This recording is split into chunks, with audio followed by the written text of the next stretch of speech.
After the death of Ahab, Moab made itself free from the authority of Israel. Now Ahaziah had a fall from the window of his room in Samaria, and was ill. And he sent men, and said to them, Put a question to Baal-zebub, the god of Ekron, about the outcome of my disease, to see if I will get well or not. But the angel of the Lord said to Elijah the Tishbite, Go now, and, meeting the men sent by the king of Samaria, say to them, Is it because there is no God in Israel, that you are going to get directions from Baal-zebub, the god of Ekron? Give ear then to the words of the Lord. You will never again get down from the bed on to which you have gone up, but death will certainly come to you. Then Elijah went away. And the men he had sent came back to the king, and he said to them, Why have you come back? And they said to him, On our way we had a meeting with a man who said, Go back to the king who sent you and say to him, The Lord says, Is it because there is no God in Israel that you send to put a question to Baal-zebub, the god of Ekron? For this reason, you will not come down from the bed on to which you have gone up, but death will certainly come to you. And he said to them, What sort of a man was it who came and said these words to you? And they said in answer, He was a man clothed in a coat of hair, with a leather band about his body. Then he said, It is Elijah the Tishbite. Then the king sent to him a captain of 50 with his 50 men, and he went up to him where he was seated on the top of a hill, and said to him, O man of God, the king has said, Come down.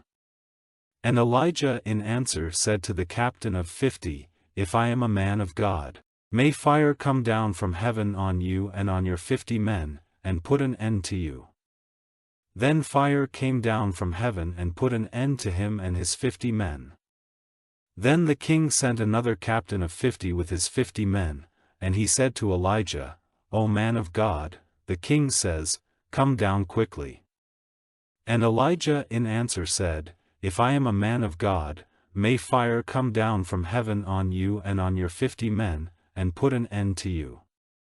And the fire of God came down from heaven, and put an end to him and his 50 men. Then he sent a third captain of 50 with his 50 men, and the third captain of 50 went up, and falling on his knees before Elijah, requesting mercy of him, said, O man of God, let my life and the life of these your 50 servants be of value to you. For fire came down from heaven and put an end to the first 2 captains of 50 and their 50s, but now let my life be of value in your eyes. Then the angel of the Lord said to Elijah, Go down with him, have no fear of him. So he got up and went down with him to the king. And he said to him, This is the word of the Lord, because you sent men to put a question to Baal-zebub, the god of Ekron. For this reason you will never again get down from the bed on to which you have gone up, but death will certainly come to you. So death came to him, as the Lord had said by the mouth of Elijah. And Jehoram became king in his place in the 2nd year of the rule of Jehoram, son of Jehoshaphat, king of Judah, because he had no son. Now the rest of the acts of Ahaziah, are they not recorded in the book of the history of the kings of Israel? Now when the Lord was about to take Elijah up to heaven in a great wind, Elijah went with Elisha from Gilgal. And Elijah said to Elisha, Come no farther, for the Lord has sent me to Bethel. But Elisha said, As the Lord is living and as your soul is living, I will not be parted from you. So they went down to Bethel. And at Bethel the sons of the prophets came out to Elisha and said, Has it been made clear to you that the Lord is going to take away your master from over you today? And he said, Yes, I have knowledge of it, say no more. Then Elijah said to him, Come no farther, for the Lord has sent me to Jericho. But he said, As the Lord is living and as your soul is living, I will not be parted from you. So they went on to Jericho. And at Jericho the sons of the prophets came up to Elisha and said to him, Has it been made clear to you that the Lord is going to take away your master from over you today? And he said in answer, Yes, I have knowledge of it, say no more." Then Elijah said to him, "Come no farther, for the Lord has sent me to Jordan." But he said, "As the Lord is living and as your soul is living, I will not be parted from you." So they went on together. And 50 men of the sons of the prophets went out and took their places facing them a long way off, while the 2 of them were by the edge of Jordan. Then Elijah took off his robe, and, rolling it up, gave the water a blow with it, and the waters were parted, flowing back this way and that, so that they went over on dry land. And when they had come to the other side, Elijah said to Elisha, "Say what you would have me do for you before I am taken from you." And Elisha said, "Be pleased to let a special measure of your spirit be on me." And he said, "You have made a hard request. Still, if you see me when I am taken from you, you will get your desire, but if not, it will not be so." And while they went on their way, going on talking together, suddenly there were carriages and horses of fire separating them from one another, and Elijah went up to heaven in a great wind. And when Elisha saw it, he gave a cry, my father, the carriages of Israel and its horsemen." And he saw him no longer, and he was full of grief. Then he took up Elijah's robe, which had been dropped from him, and went back till he came to the edge of Jordan. And he took Elijah's robe, which had been dropped from him, and giving the water a blow with it, said, "Where is the Lord, the God of Elijah?" And at his blow the waters were parted this way and that, and Elisha went over. And when the sons of the prophets who were facing him at Jericho saw him, they said, "The spirit of Elijah is resting on Elisha." And they came out to him, and went down on the earth before him. And they said, "Your servants have with us here 50 strong men, be pleased to let them go in search of Elijah. For it may be that the Spirit of the Lord has taken him up and put him down on some mountain or in some valley." But he said, "Do not send them." But when they kept on requesting him, he was shamed and said, "Send, then." So they sent 50 men, but after searching for 3 days, they came back without having seen him. And they came back to him, while he was still at Jericho, and he said to them, "Did I not say to you, go not?" Now the men of the town said to Elisha, "You see that the position of this town is good, but the water is bad, causing the young of the cattle to come to birth dead." So he said, "Get me a new vessel, and put salt in it," and they took it to him. Then he went out to the spring from which the water came, and put salt in it, and said, "The Lord says, Now I have made this water sweet, no longer will it be death-giving or unfertile." And the water was made sweet again to this day, as Elisha said. Then from there he went up to Bethel, and on his way, some little boys came out from the town and made sport of him, crying, "Go up, old no-hair! Go up, old no-hair!" And turning back, he saw them, and put a curse on them in the name of the Lord. And 2 she-bears came out of the wood and put 42 of the children to death. From there he went to Mount Carmel, and came back from there to Samaria. And Jehoram, the son of Ahab, became king over Israel in Samaria in the 18th year of the rule of Jehoshaphat, king of Judah, and he was king for 12 years. He did evil in the eyes of the Lord, but not like his father and his mother, for he put away the stone pillar of Baal which his father had made. But still he did the same sins which Jeroboam, the son of Nebat, did and made Israel do, he went on in them.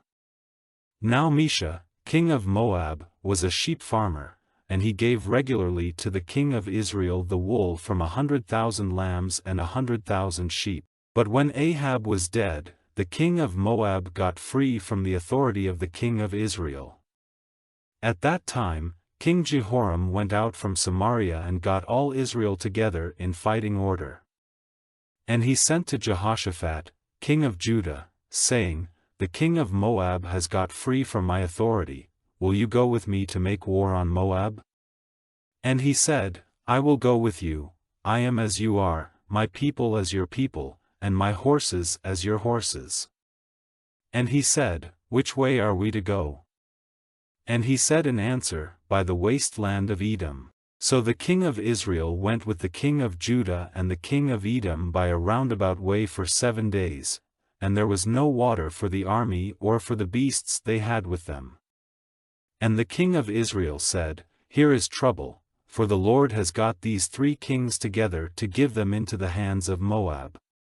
But Jehoshaphat said, Is there no prophet of the Lord here, through whom we may get directions from the Lord?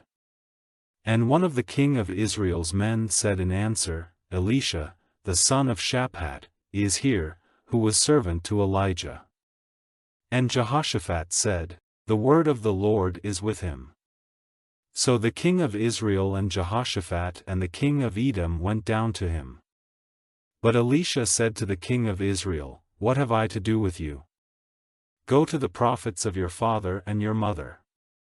And the king of Israel said, No, for the Lord has got these 3 kings together to give them up into the hands of Moab.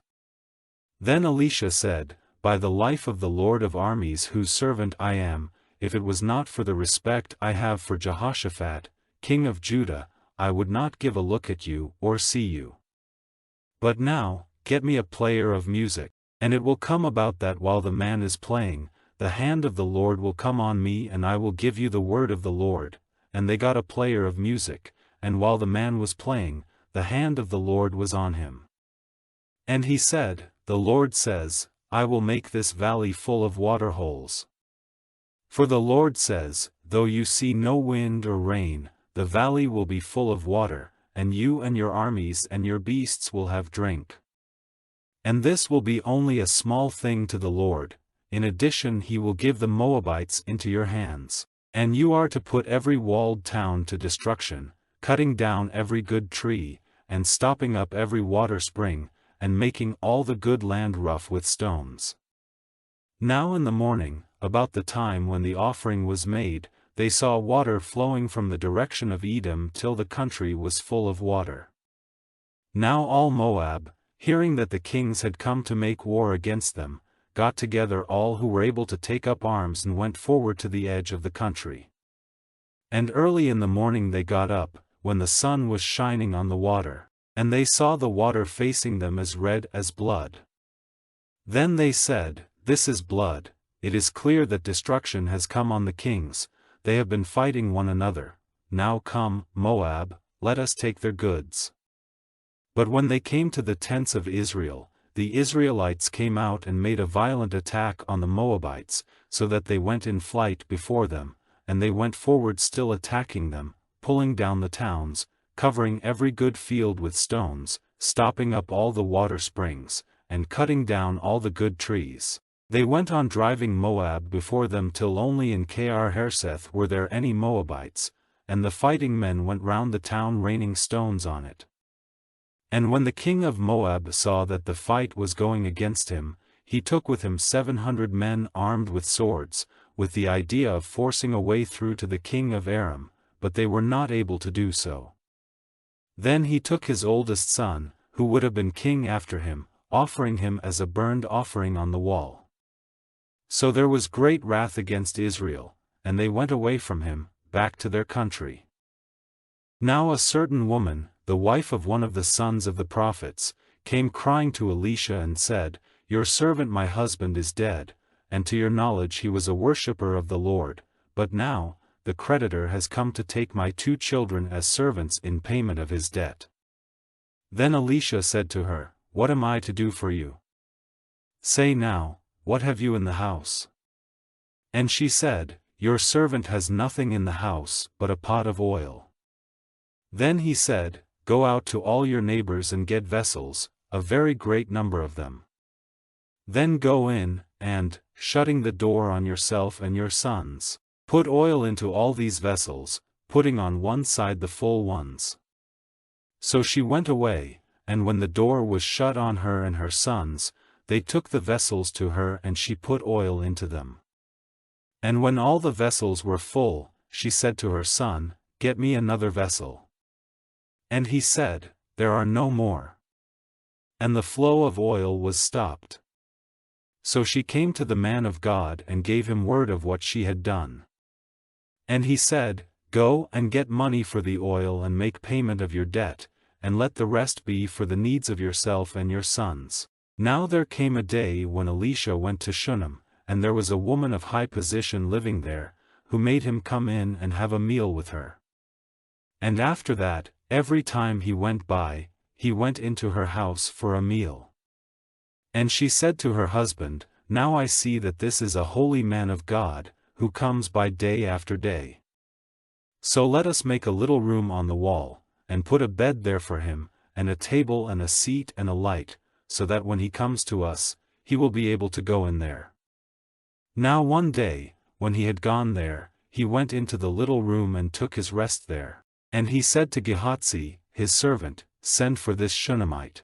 At this time in the coming year you will have a son in your arms. And she said, No, my lord, O man of God, do not say what is false to your servant. Then the woman became with child and gave birth to a son at the time named, in the year after, as Elisha had said to her.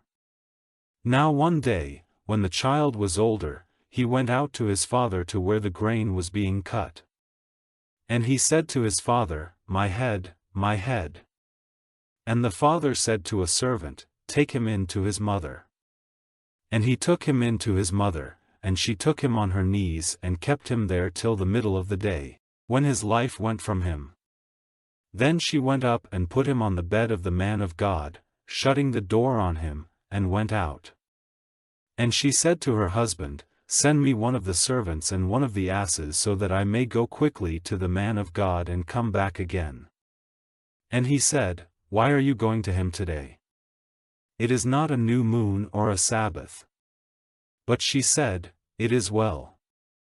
Then she made the ass ready and said to her servant, Keep driving on, do not make a stop without orders from me. So she went, and came to Mount Carmel, to the man of God. And when the man of God saw her coming in his direction, he said to Gehazi, his servant, See, there is the Shunammite, go quickly to her, and on meeting her say to her, Are you well? And your husband and the child, are they well? And she said in answer, All is well.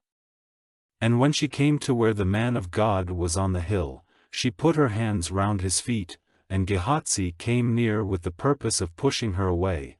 But the man of God said, Let her be, for her soul is bitter in her, and the Lord has kept it secret from me, and has not given me word of it. Then she said, Did I make a request to my Lord for a son? Did I not say, Do not give me false words? Then he said to Gehazi, Make yourself ready, and take my stick in your hand, and go. If you come across anyone on the way, give him no blessing, and if anyone gives you a blessing, give him no answer. And put my stick on the child's face.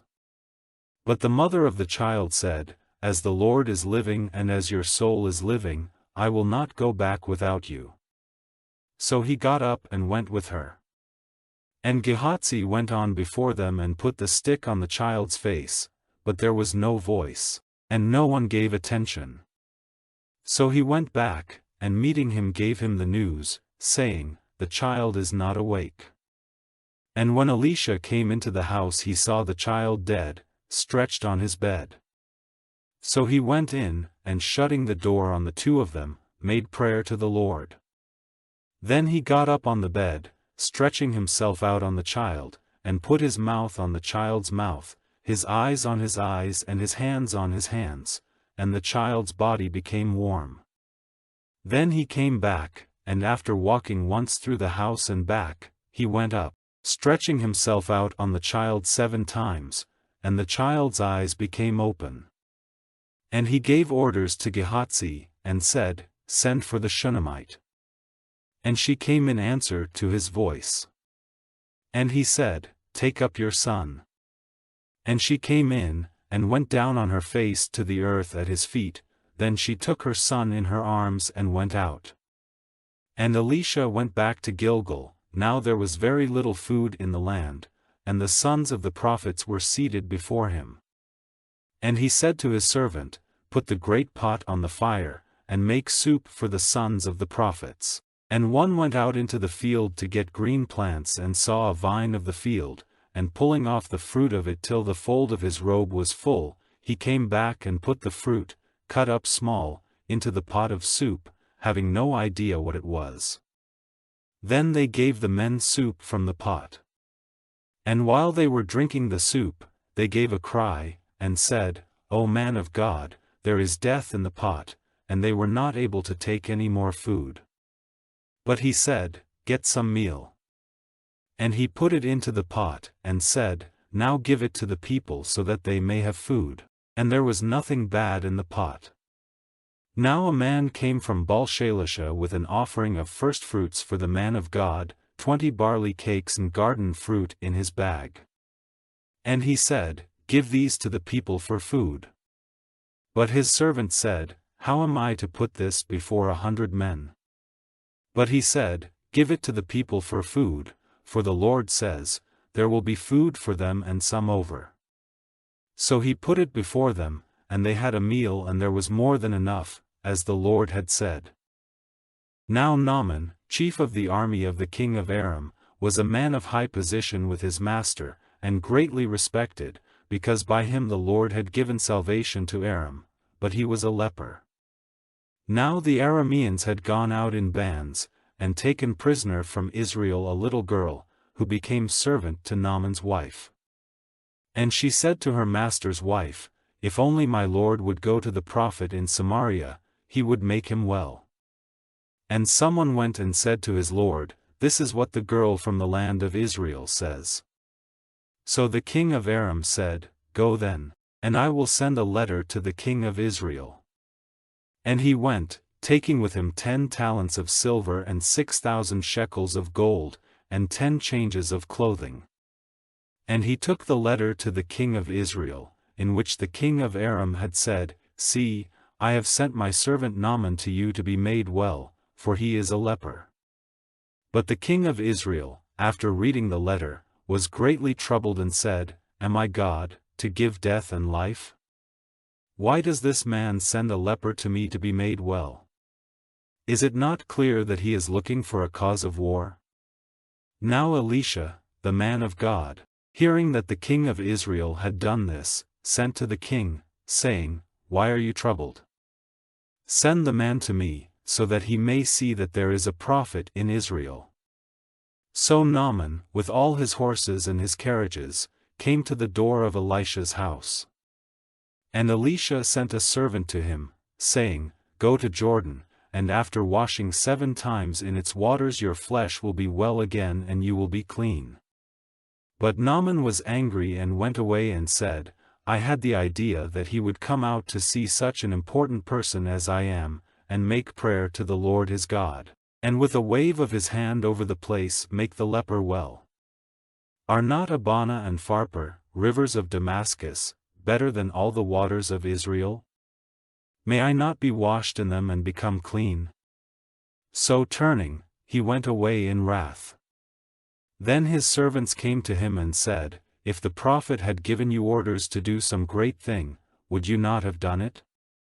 How much more then, when he says to you, Be washed and become clean? Then he went down 7 times into the waters of Jordan, as the man of God had said, and his flesh became like the flesh of a little child again, and he was clean.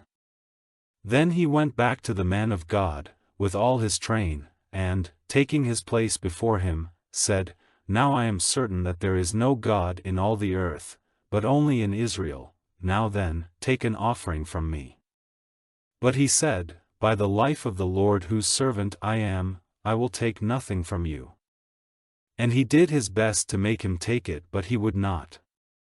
Then Naaman said, If you will not, then let there be given to your servant as much earth as 2 beasts are able to take on their backs, because from now on, your servant will make no offering or burnt offering to other gods, but only to the Lord.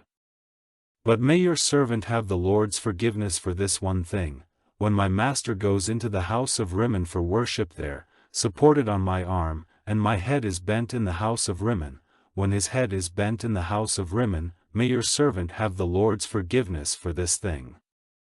And he said to him, Go in peace.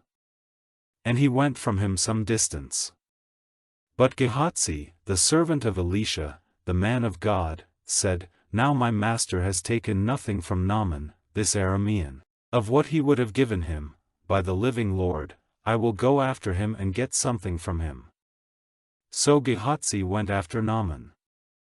And when Naaman saw him running after him, he got down from his carriage and went back to him and said, Is all well? And he said, All is well, but my master has sent me, saying, Even now, 2 young men of the sons of the prophets have come to me from the hill country of Ephraim. Will you give me a talent of silver and 2 changes of clothing for them? And Naaman said, Be good enough to take 2 talents. And forcing him to take them, he put 2 talents of silver in 2 bags, with 2 changes of clothing, and gave them to his 2 servants to take before him. When he came to the hill, he took them from their hands, and put them away in the house, and he sent the men away, and they went. Then he came in and took his place before his master. And Elisha said to him, Where have you come from, Gehazi? And he said, Your servant went nowhere. And he said to him, Did not my heart go with you, when the man got down from his carriage and went back to you? Is this a time for getting money, and clothing, and olive gardens and vine gardens, and sheep and oxen, and men servants and women servants? Because of what you have done, the disease of Naaman the leper will take you in its grip, and your seed after you, forever. And he went out from before him a leper as white as snow. Now the sons of the prophet said to Elisha, There is not room enough for us in the place where we are living under your care, so let us go to Jordan, and let everyone get to work cutting boards, and we will make a living place for ourselves there. And he said to them, Go, then. And one of them said, Be pleased to go with your servants. And he said, I will go. So he went with them. And when they came to Jordan, they got to work cutting down trees.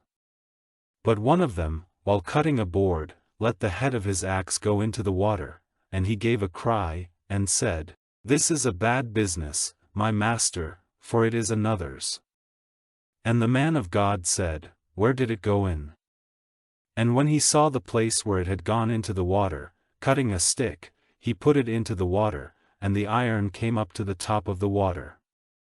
Then he said, Take it up. So he put out his hand and took it. At that time the king of Aram was making war against Israel, and he had a meeting with the chiefs of his army and said, I will be waiting in secret in some named place. And the man of God sent to the king of Israel, saying, Take care to keep away from that place, for the Arameans are waiting there in secret. So the king of Israel sent to the place where the man of God had said there was danger, and kept clear of it more than once. And at this, the mind of the king of Aram was greatly troubled, and he sent for his servants and said to them, Will you not make clear to me which of us is helping the king of Israel?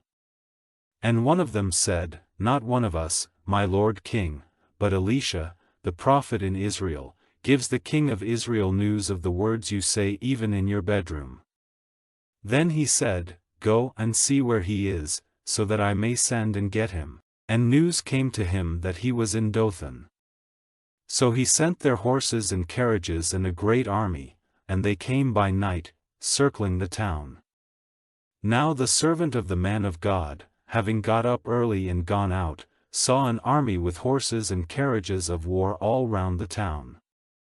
And the servant said to him, O my master, what are we to do? And he said in answer, Have no fear, those who are with us are more than those who are with them.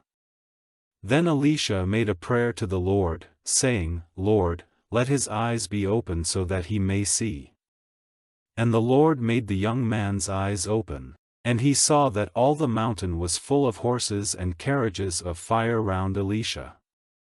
Now when the Arameans came down to Elisha, he made a prayer to the Lord saying, Lord, make this people blind. And he made them blind at Elisha's request. And Elisha said to them, This is not the way, and this is not the town.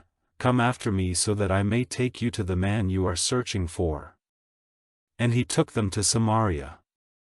And when they had come into Samaria, Elisha said, "Lord, let the eyes of these men be opened so that they may see." And the Lord made their eyes open, and they saw that they were in the middle of Samaria.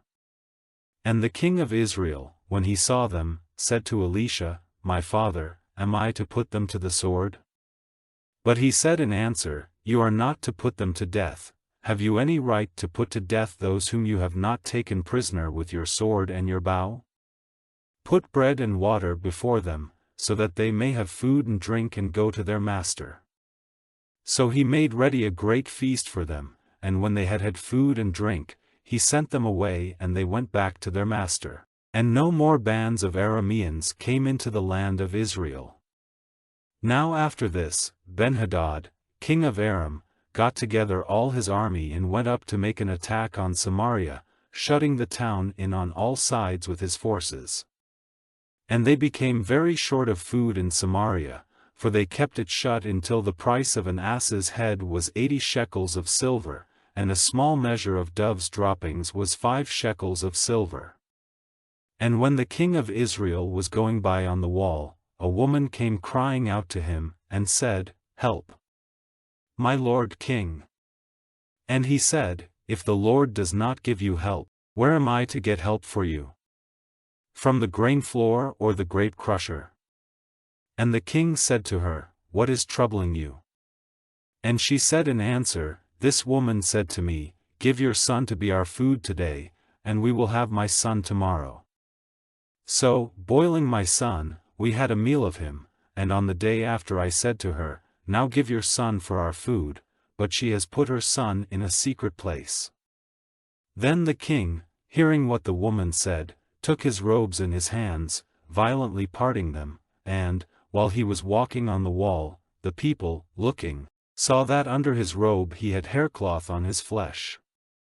Then he said, "May God's punishment come on me if Elisha, the son of Shaphat, keeps his head on his body after this day." But Elisha was in his house, and the responsible men were seated there with him, and before the king got there, Elisha said to those who were with him, "Do you see how this cruel and violent man has sent to take away my life?" While he was still talking to them, the king came down and said, "This evil is from the Lord. Why am I to go on waiting any longer for the Lord?" Then Elisha said, "Give ear to the word of the Lord. The Lord says, Tomorrow, about this time, a measure of good meal will be offered for the price of a shekel and 2 measures of barley for a shekel, in the marketplace of Samaria." Then the captain whose arm was supporting the king said to the man of God, "Even if the Lord made windows in heaven, would such a thing be possible?" And he said, "Your eyes will see it, but you will not have a taste of the food." Now there were 4 lepers seated at the doorway into the town, and they said to one another, "Why are we waiting here for death? If we say, 'We will go into the town,' there is no food in the town, and we will come to our end there, and if we go on waiting here, death will come to us.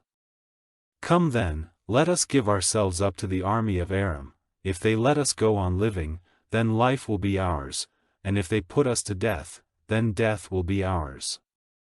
So in the half-light they got up to go to the tents of Aram, but when they came to the outer line of tents, there was no one there.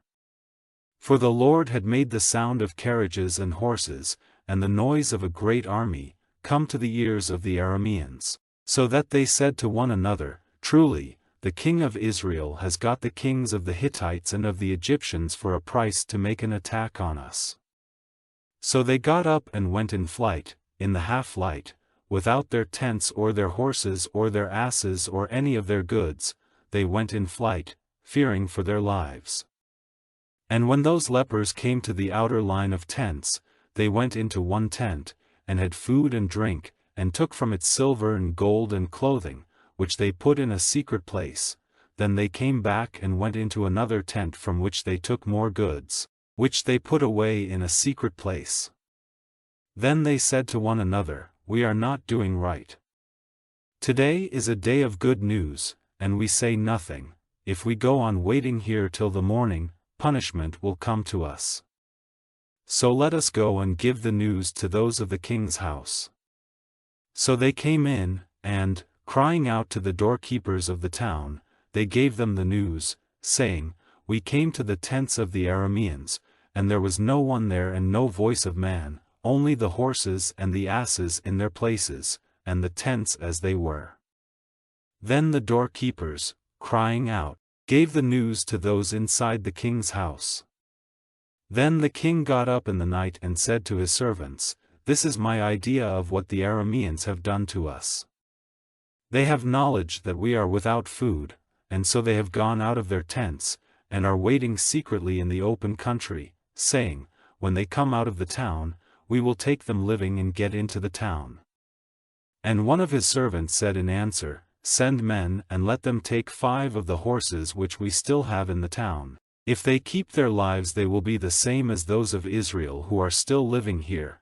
If they come to their death they will be the same as all those of Israel who have gone to destruction. Let us send and see. So they took 2 horsemen, and the king sent them after the army of the Arameans, saying, Go and see. And they went after them as far as Jordan, and all the road was covered with clothing and vessels dropped by the Arameans in their flight. So those who were sent went back and gave the news to the king. Then the people went out and took the goods from the tents of the Arameans. So a measure of good meal was to be had for the price of a shekel, and 2 measures of barley for a shekel, as the Lord had said. And the king gave authority to that captain, on whose arm he was supported, to have control over the doorway into the town, but he was crushed to death there under the feet of the people, as the man of God had said when the king went down to him. So the words of the man of God came true, which he said to the king, 2 measures of barley will be offered for the price of a shekel and a measure of good meal for a shekel, tomorrow about this time in the marketplace of Samaria. And that captain said to the man of God, Even if the Lord made windows in heaven, would such a thing be possible? And he said to him, Your eyes will see it, but you will not have a taste of the food. And such was his fate, for he was crushed to death under the feet of the people, in the doorway into the town. Now Elisha had said to the woman whose son he had given back to life, Go now, with all the people of your house, and get a living place for yourselves wherever you are able, for by the word of the Lord, there will be great need of food in the land, and this will go on for 7 years. So the woman got up and did as the man of God said, and she and the people of her house were living in the land of the Philistines for 7 years. And when the 7 years were ended, the woman came back from the land of the Philistines and went to the king with a request for her house and her land. Now the king was talking with Gehazi, the servant of the man of God, saying, Now, give me an account of all the great things Elisha has done. And while he was giving the king the story of how Elisha had given life to the dead, the woman whose son had come back to life came to the king with a request for her house and her land. And Gehazi said, My lord king, this is the woman and this is her son, whose life Elisha gave back to him. And in answer to the king's questions, the woman gave him all the story. So the king gave orders to one of his unsexed servants, saying, Give her back all her property, and all the produce of her fields from the day when she went away from the land up till now. And Elisha came to Damascus, and Benhadad, king of Aram, was ill, and they said to him, The man of God has come. Then the king said to Hazael, Take an offering with you, and go to see the man of God and get directions from the Lord by him, saying, Am I going to get better from my disease? So Hazael went to see him, taking with him 40 camels with offerings on their backs of every sort of good thing from Damascus, and when he came before him, he said, Your son Benhadad, king of Aram, has sent me to you, saying, Will I get better from this disease? And Elisha said to him, Go, say to him, You will certainly get better, but the Lord has made it clear to me that only death is before him. And he kept his eyes fixed on him till he was shamed, and the man of God was overcome with weeping. And Hazael said, Why is my lord weeping?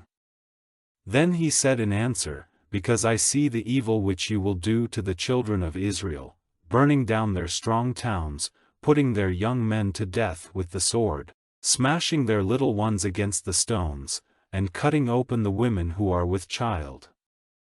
And Hazael said, How is it possible that your servant, who is only a dog, will do this great thing? And Elisha said, The Lord has made it clear to me that you will be king over Aram.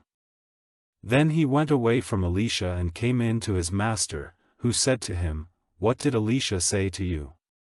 And his answer was, He said that you would certainly get well. Now on the day after, Hazael took the bed cover, and making it wet with water, put it over Benhadad's face, causing his death, and Hazael became king in his place.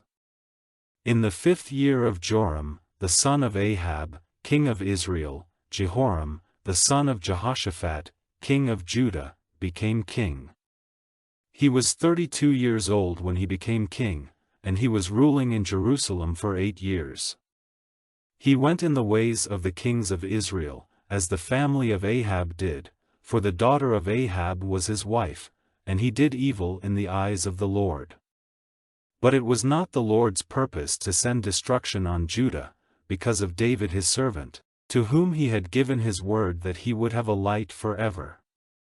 In his time Edom made themselves free from the rule of Judah, and took a king for themselves. Then Joram went over to Zair, with all his war carriages, made an attack by night on the Edomites, whose forces were all round him, the captains of the war carriages, and the people went in flight to their tents. So Edom made themselves free from the rule of Judah to this day. And at the same time, Libnah made itself free. Now the rest of the acts of Joram, and all he did, are they not recorded in the book of the history of the kings of Judah? And Joram went to rest with his fathers and was put into the earth with his fathers in the town of David, and Ahaziah his son became king in his place. In the 12th year that Joram, the son of Ahab, was king of Israel, Ahaziah, the son of Jehoram, king of Judah, became king. Ahaziah was 22 years old when he became king, and he was ruling in Jerusalem for 1 year. His mother's name was Athaliah, the daughter of Omri, king of Israel. He went in the ways of the family of Ahab, and did evil in the eyes of the Lord as the family of Ahab did, for he was a son-in-law of the family of Ahab. He went with Joram, the son of Ahab, to make war on Hazael, king of Aram, at Ramoth-Gilead, and Joram was wounded by the Arameans. So King Joram went back to Jezreel to get well from the wounds which the bowman had given him at Ramah, when he was fighting against Hazael, king of Aram. And Ahaziah, the son of Jehoram, king of Judah, went down to see Joram, the son of Ahab, in Jezreel, because he was ill. And Elisha the prophet sent for one of the sons of the prophets, and said to him, Make yourself ready for a journey, and take this bottle of oil in your hand, and go to Ramoth-Gilead. And when you get there, go in search of Jehu, the son of Jehoshaphat, the son of Nimshi, and go in and make him get up from among his brothers, and take him to an inner room. Then take the bottle and put the oil on his head, and say, The Lord says, I have put the holy oil on you to make you king over Israel. Then, opening the door, go in flight, without waiting. So the young prophet went to Ramoth-Gilead. And when he came, he saw the captains of the army seated together, and he said, I have something to say to you, O captain. And Jehu said, To which of us? And he said, To you, O captain. And he got up and went into the house. Then he put the holy oil on his head and said to him, The Lord, the God of Israel, says, I have made you king over the people of the Lord, over Israel. You are to see that the family of Ahab your master is cut off, so that I may take from Jezebel payment for the blood of my servants the prophets, and for the blood of all the servants of the Lord. For the family of Ahab will come to an end, every male of Ahab's family will be cut off, he who is shut up and he who goes free in Israel. I will make the family of Ahab like that of Jeroboam, the son of Nebat, and Baasha, the son of Ahijah. And Jezebel will become food for the dogs in the heritage of Jezreel, and there will be no one to put her body into the earth. Then, opening the door, he went in flight. Then Jehu came out again to the servants of his lord, and one said to him, Is all well? Why did this man, who is off his head, come to you? And he said to them, You have knowledge of the man and of his talk. And they said, That is not true, now give us his story. Then he said, This is what he said to me, The Lord says, I have made you king over Israel. Then straightway everyone took his robe and put it under him on the top of the steps, and, sounding the horn, they said, Jehu is king. So Jehu, the son of Jehoshaphat, the son of Nimshi, made designs against Joram. Now Joram and all the army of Israel were keeping watch on Ramoth-Gilead because of Hazael, king of Aram. But King Joram had gone back to Jezreel to get well from the wounds which the Arameans had given him when he was fighting against Hazael, king of Aram. And Jehu said, If this is your purpose, then let no one get away and go out of the town to give news of it in Jezreel. So Jehu got into his carriage and went to Jezreel, for Joram was ill in bed there, and Ahaziah, king of Judah, had come down to see Joram. And the watchman on the tower in Jezreel saw Jehu and his band coming, and said, I see a band of people. And Joram said, Send out a horseman to them, and let him say, Is it peace? So a horseman went out to them and said, The king says, Is it peace? And Jehu said, What have you to do with peace? Come after me. And the watchman gave them word, saying, The horseman went up to them, but has not come back. Then he sent out a second horseman, who came up to them and said, The king says, Is it peace? And Jehu said in answer, What have you to do with peace? Come after me. And the watchman gave them word, saying, He went up to them and has not come back again, and the driving is like the driving of Jehu, son of Nimshi, for he is driving violently. Then Joram said, Make ready. So they made his carriage ready, and Joram, king of Israel, with Ahaziah, king of Judah, went out in their carriages for the purpose of meeting Jehu, and they came face to face with him at the field of Naboth the Jezreelite. Now when Joram saw Jehu he said, Is it peace, Jehu? And he said in answer, What peace is possible while all the land is full of the disgusting sins of your mother Jezebel, and her secret arts? Then Joram, turning his horses in flight, said to Ahaziah, Broken faith, O Ahaziah. Then Jehu took his bow in his hand, and with all his strength sent an arrow, wounding Joram between the arms, and the arrow came out at his heart, and he went down on his face in his carriage. Then Jehu said to Bidkar, his captain, Take him up, and put him in the field of Naboth the Jezreelite, for is not that day in your memory when you and I together on our horses were going after Ahab, his father, and the Lord put this fate on him, saying, I saw the blood of Naboth and of his sons yesterday, and I will give you full payment in this field, says the Lord? So now, take him and put him in this field, as the Lord said. Now when Ahaziah, king of Judah, saw this, he went in flight by the way of the garden house. And Jehu came after him and said, Put him to death in the same way, and they gave him a death wound in his carriage, on the slope up to Gur, by Iblim, and he went in flight to Megiddo, where death came to him. And his servants took him in a carriage to Jerusalem, and put him into the earth with his fathers in the town of David. In the 11th year of the rule of Joram, the son of Ahab, Ahaziah became king over Judah. And when Jehu came to Jezreel, Jezebel had news of it, and, painting her eyes and dressing her hair with ornaments, she put her head out of the window. And when Jehu was coming into the town, she said, "Is all well, O Zimri, taker of your master's life?" Then, looking up to the window, he said, "Who is on my side, who?" And 2 or 3 unsexed servants put out their heads. And he said, "Take her and put her out of the window." So they sent her down with force, and her blood went in a shower on the wall and on the horses, and she was crushed under their feet. And he came in, and took food and drink. Then he said, "Now see to this cursed woman, and put her body into the earth, for she is a king's daughter."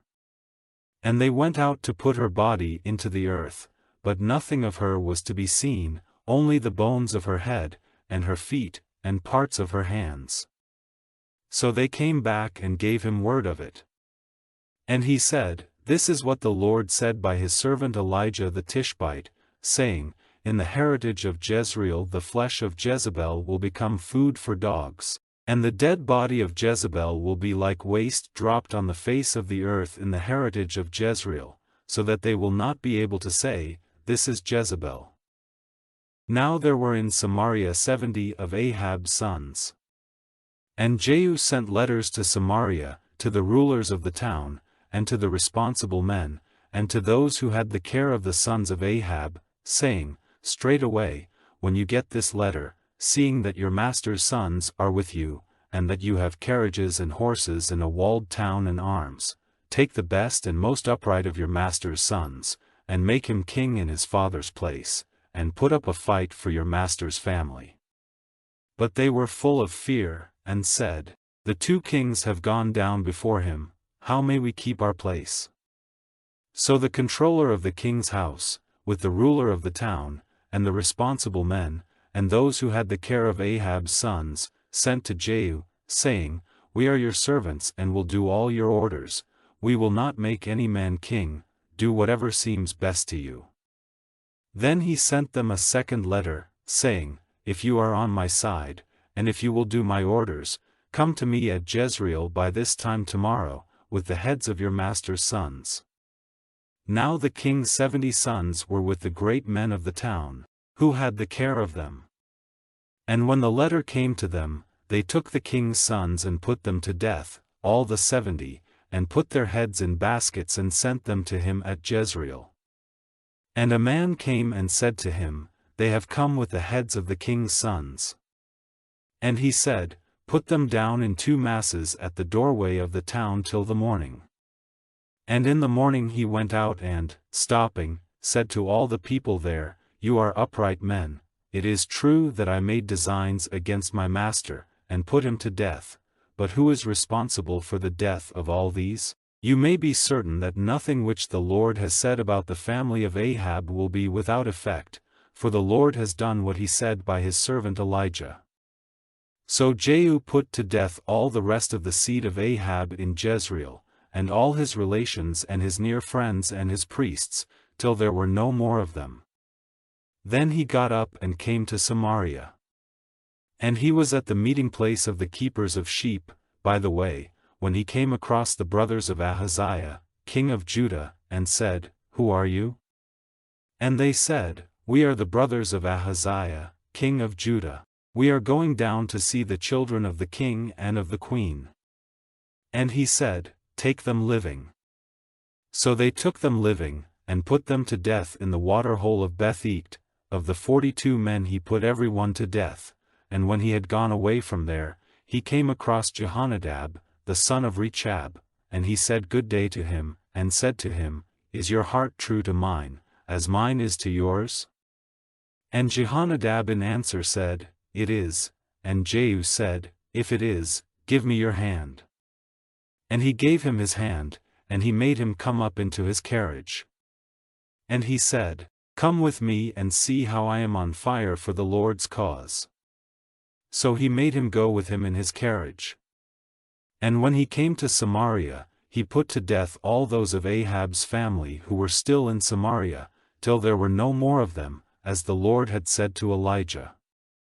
Then Jehu got all the people together and said to them, "Ahab was Baal's servant in a small way, but Jehu will be his servant on a great scale.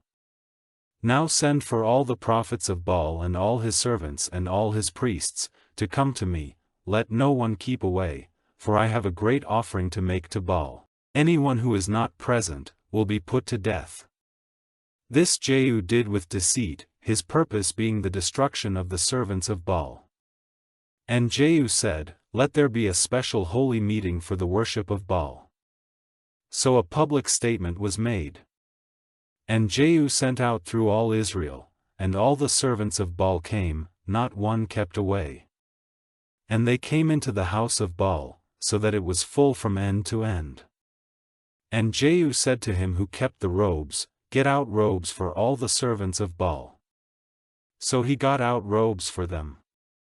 And Jehu, with Jehonadab, the son of Rechab, went into the house of Baal, and he said to the servants of Baal, Make a search with care, to see that no servant of the Lord is with you, but only servants of Baal.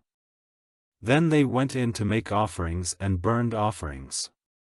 Now Jehu had put 80 men outside, and said to them, If any man whom I give into your hands gets away, the life of him who lets him go will be the price of his life. Then when the burned offering was ended, straightway Jehu said to the armed men and the captains, Go in and put them to death, let not one come out. So they put them to the sword, and, pulling the images to the earth, they went into the holy place of the house of Baal. And they took out the image of Asherah from the house of Baal, and had it burned. The altar of Baal was pulled down and the house of Baal was broken up and made an unclean place, as it is to this day. So Jehu put an end to the worship of Baal in Israel. But Jehu did not keep himself from all the sins of Jeroboam, the son of Nebat, and the evil he made Israel do. The gold oxen were still in Bethel and in Dan.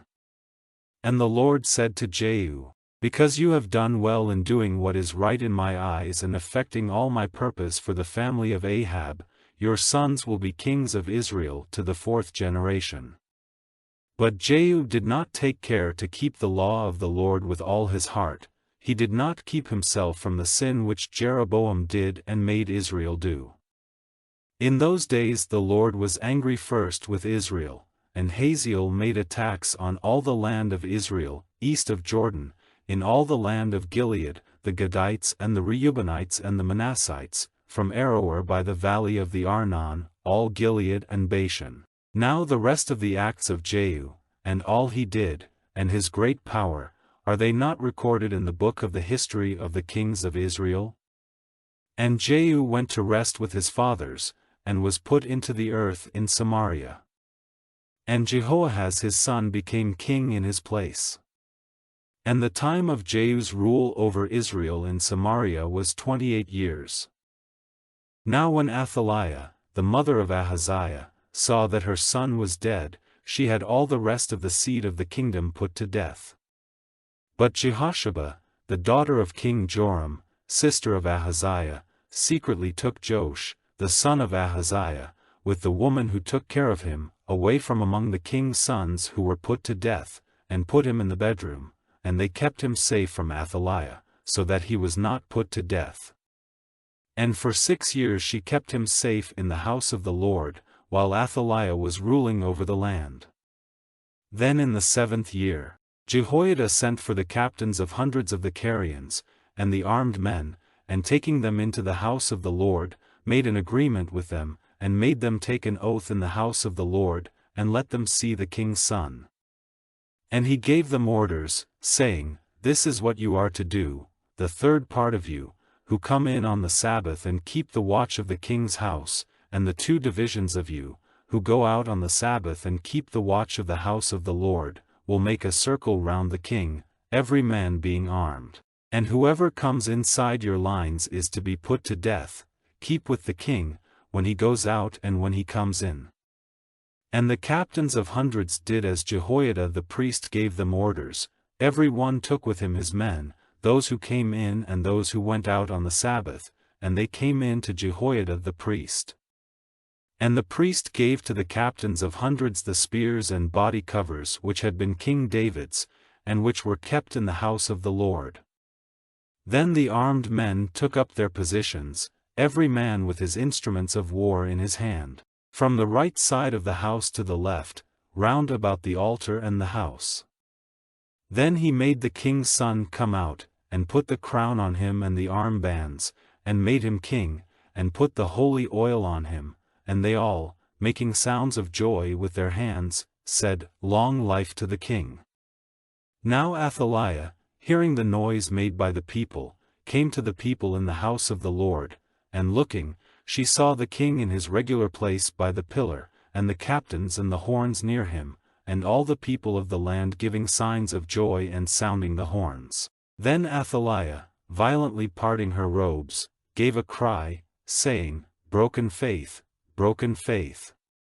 Then Jehoiada the priest gave orders to those who were placed in authority over the army, saying, "Take her outside the lines, and let anyone who goes after her be put to death with the sword," for he said, "Let her not be put to death in the house of the Lord."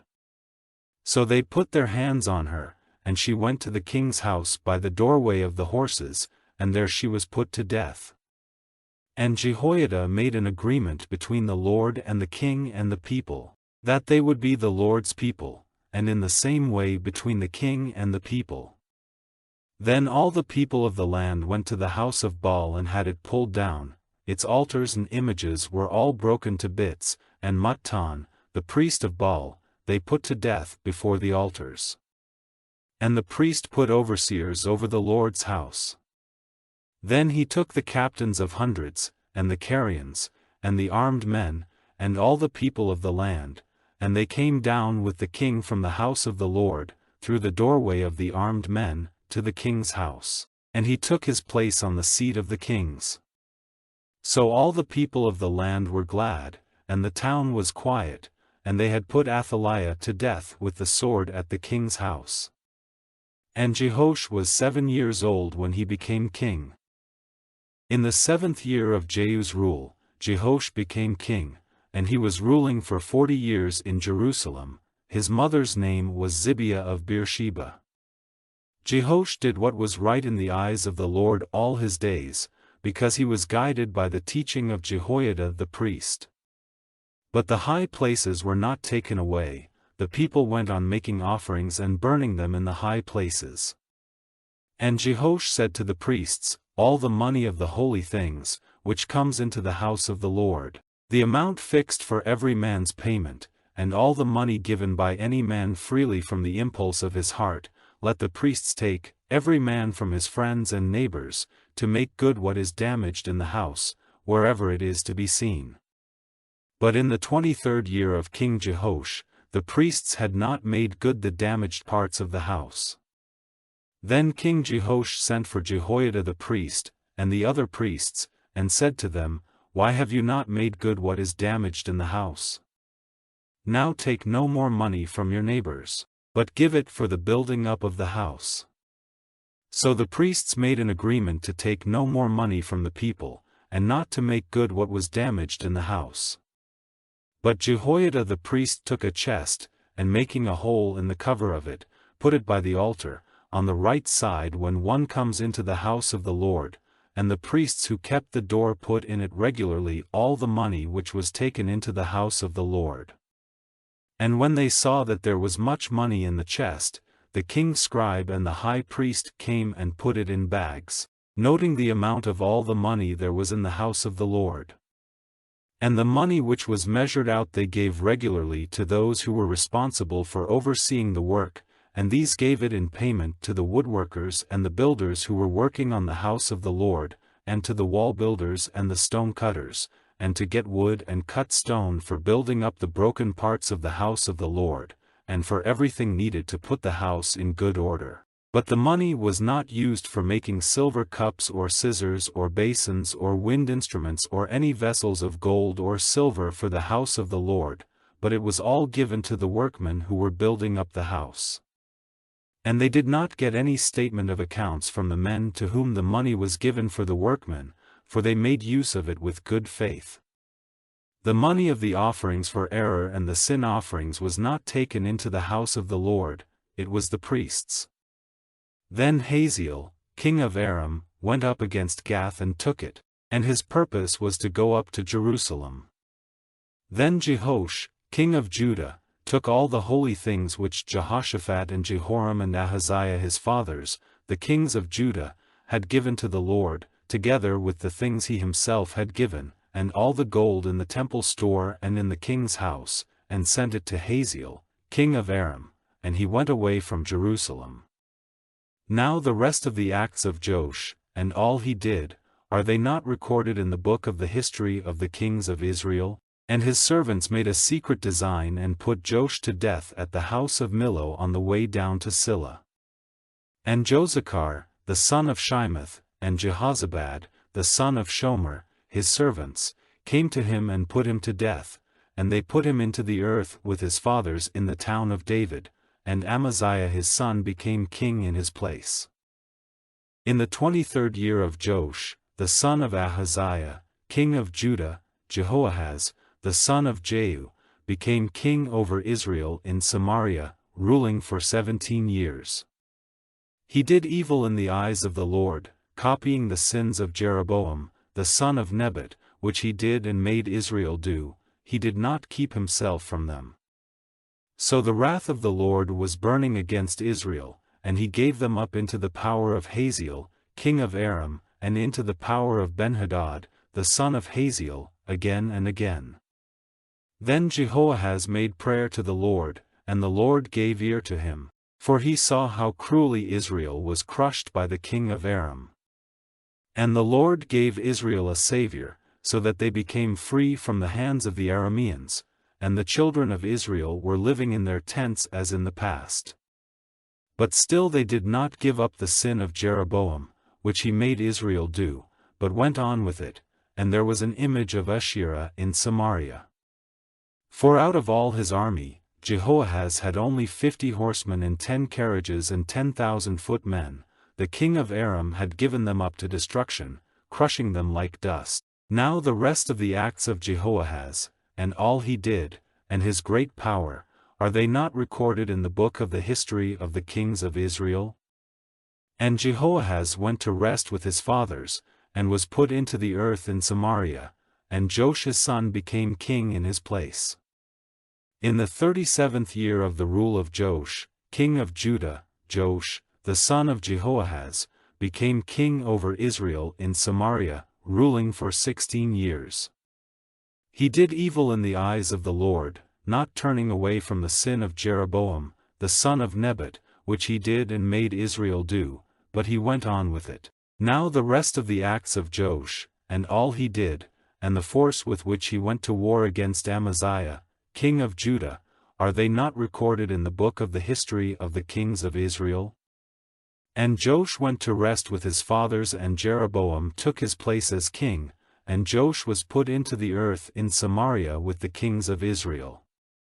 Now Elisha became ill with the disease which was the cause of his death, and Joash, king of Israel, came down to him, and weeping over him said, my father, the war carriages of Israel and its horsemen. Then Elisha said to him, take bow and arrows, and he took bow and arrows. And he said to the king of Israel, put your hand on the bow, and he put his hand on it, and Elisha put his hands on the king's hands. Then he said, let the window be open to the east, and he got it open. Then Elisha said, let the arrow go, and he let it go. And he said, the Lord's arrow of salvation over Aram, for you will overcome the Arameans in Aphek and put an end to them. And he said, take the arrows, and he took them. And he said to the king of Israel, send them down into the earth, and he did so 3 times and no more. Then the man of God was angry with him and said, if you had done it 5 or 6 times, then you would have overcome Aram completely, but now you will only overcome them 3 times. And death came to Elisha, and they put his body into the earth. Now in the spring of the year, armed bands of Moabites frequently came, overrunning the land. And while they were putting a dead man into the earth, they saw a band coming, and they put the man quickly into the place where Elisha's body was, and the dead man, on touching Elisha's bones, came to life again, and got up on his feet. And Israel was crushed under the power of Hazael, king of Aram, all the days of Jehoahaz. But the Lord was kind to them and had pity on them, caring for them, because of his agreement with Abraham, Isaac, and Jacob. He would not put them to destruction or send them away from before his face till now. Then Hazael, king of Aram, came to his end, and Benhadad his son became king in his place. And Jehoash, the son of Jehoahaz, took again from Benhadad, the son of Hazael, the towns which he had taken from Jehoahaz his father in war. 3 times Jehoash overcame him and got back the towns of Israel. In the 2nd year of Joash, son of Joahaz, king of Israel, Amaziah, the son of Joash, became king of Judah.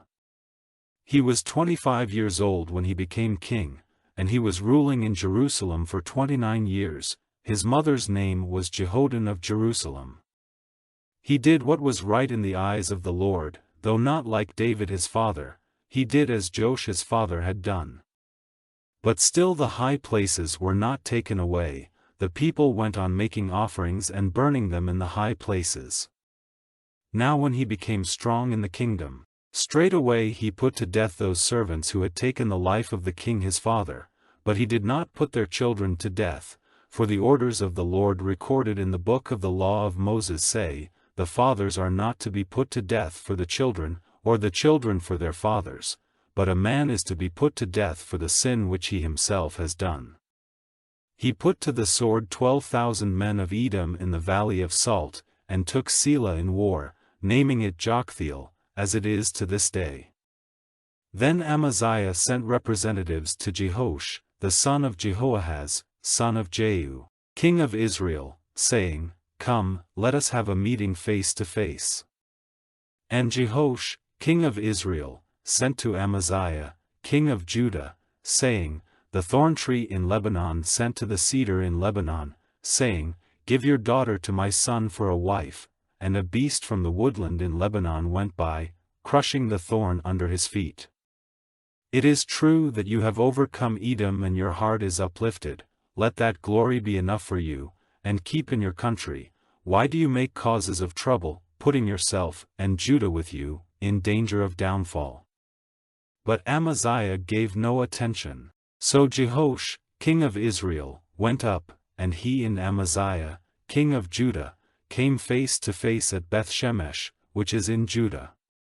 And Judah was overcome before Israel, so that they went in flight, every man to his tent. And Jehoash, king of Israel, made Amaziah, king of Judah, the son of Jehoash, son of Ahaziah, prisoner at Bethshemesh, and came to Jerusalem, and had the wall of Jerusalem pulled down from the doorway of Ephraim to the door in the angle, 400 cubits. And he took all the gold and silver and all the vessels which were in the house of the Lord and in the storehouse of the king, together with those whose lives would be the price of broken faith, and went back to Samaria. Now the rest of the acts of Jehoash, and his power, and how he went to war with Amaziah, king of Judah, are they not recorded in the book of the history of the kings of Israel? And Jehoash went to rest with his fathers, and was put into the earth in Samaria with the kings of Israel, and Jeroboam his son became king in his place. Amaziah, the son of Joash, king of Judah, went on living for 15 years after the death of Jehoash, son of Jehoahaz, king of Israel. And the rest of the acts of Amaziah, are they not recorded in the book of the history of the kings of Judah? Now they made a secret design against him in Jerusalem, and he went in flight to Lachish, but they sent after him to Lachish and put him to death there. And they took his body on horseback and put it into the earth with his fathers in Jerusalem, the town of David. Then all the people of Judah took Azariah, who was 16 years old, and made him king in place of his father Amaziah. He was the builder of Elath, which he got back for Judah after the death of the king. In the 15th year of the rule of Amaziah, son of Joash, king of Judah, Jeroboam, the son of Joash, king of Israel, became king in Samaria, ruling for 41 years. He did evil in the eyes of the Lord, not turning away from the sin which Jeroboam, the son of Nebat, did and made Israel do. He got back the old limits of Israel from the way into Hamath to the sea of the Arabah, as the Lord had said by his servant Jonah, the son of Amittai, the prophet of Gath-hepher. For the Lord saw how bitter was the trouble of Israel, and that everyone was cut off, he who was shut up and he who went free, and that Israel had no helper. And the Lord had not said that the name of Israel was to be taken away from the earth, but he gave them a Savior in Jeroboam, the son of Joash. Now the rest of the acts of Jeroboam, and all he did, and his power, and how he went to war with Damascus, causing the wrath of the Lord to be turned away from Israel, are they not recorded in the book of the history of the kings of Israel? And Jeroboam went to rest with his fathers, and was put into the earth with the kings of Israel, and Zechariah his son became king in his place. In the 27th year of the rule of Jeroboam, king of Israel, Azariah, son of Amaziah, became king of Judah. He was 16 years old when he became king, and he was ruling in Jerusalem for 52 years. His mother's name was Jechaliah of Jerusalem. And he did what was right in the eyes of the Lord, as his father Amaziah had done. But he did not take away the high places, and the people still went on making offerings and burning them in the high places. And the Lord sent disease on the king and he became a leper, and to the day of his death he was living separately in his private house. And Jotham his son was over his house, judging the people of the land. Now the rest of the acts of Azariah, and all he did, are they not recorded in the book of the history of the kings of Judah? And Azariah went to rest with his fathers and was put into the earth with his fathers in the town of David, and Jotham his son became king in his place. In the 38th year of Azaliah, king of Judah, Zechariah, son of Jeroboam, was king over Israel for 6 months. And he did evil in the eyes of the Lord, as his father had done, not turning away from the sin which Jeroboam, the son of Nebat, did and made Israel do. And Shallum, the son of Jabesh, made a secret design against him, and, attacking him in Ibleam, put him to death and became king in his place. Now the rest of the acts of Zechariah are recorded in the book of the history of the kings of Israel. This was what the Lord had said to Jehu, "Your sons to the 4th generation will be kings of Israel." And so it came about. Shallum, the son of Jabesh, became king in the 39th year of Uzziah, king of Judah, and he was ruling in Samaria for the space of 1 month. Then Menahem, the son of Gadi, went up from Tirzah and came to Samaria, and attacking Shallum, son of Jabesh, in Samaria, put him to death and made himself king in his place. Now the rest of the acts of Shallum, and the secret design which he made, are recorded in the book of the history of the kings of Israel. Then Menahem sent destruction on Tappuah and all the people in it, and its limits, from Tirzah, because they would not let him come in, and he had all the women who were with child cut open. In the 39th year of Azariah, king of Judah, Menahem, the son of Gadi, became king over Israel, and was ruling in Samaria for 10 years. He did evil in the eyes of the Lord, he did not keep himself from the sin which Jeroboam, the son of Nebat, did and made Israel do. In his day, Pul, the king of Assyria, came up against the land, and Menahem gave Pul 1,000 talents of silver so that he might let him keep the kingdom. And Menahem got the money from Israel, from all the men of wealth, 50 silver shekels from every man, to give to the king of Assyria. So the king of Assyria went back without stopping in the land. Now the rest of the acts of Menahem, and all he did, are they not recorded in the book of the history of the kings of Israel? And Menahem went to rest with his fathers, and Pekahiah his son became king in his place. In the 50th year of Azariah king of Judah, Pekahiah, the son of Menahem, became king over Israel in Samaria, ruling for 2 years. He did evil in the eyes of the Lord, not turning from the sin which Jeroboam, the son of Nebat, did and made Israel do.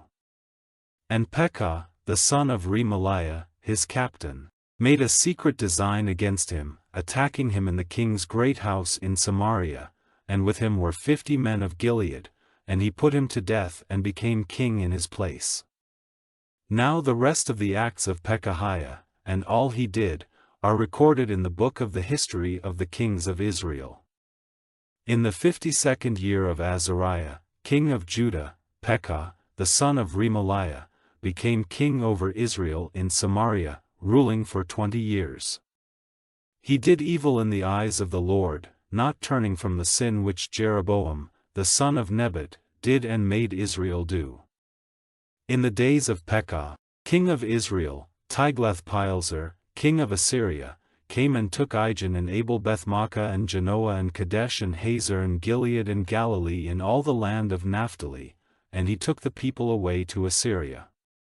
And Hoshea, the son of Elah, made a secret design against Pekah, the son of Remaliah, and, attacking him, put him to death and became king in his place, in the 20th year of Jotham, the son of Uzziah. Now the rest of the acts of Pekah, and all he did, are recorded in the book of the history of the kings of Israel.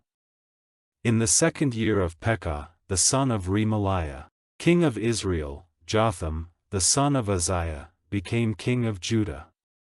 He was 25 years old when he became king, and he was ruling for 16 years in Jerusalem, and his mother's name was Jerusha, the daughter of Zadok.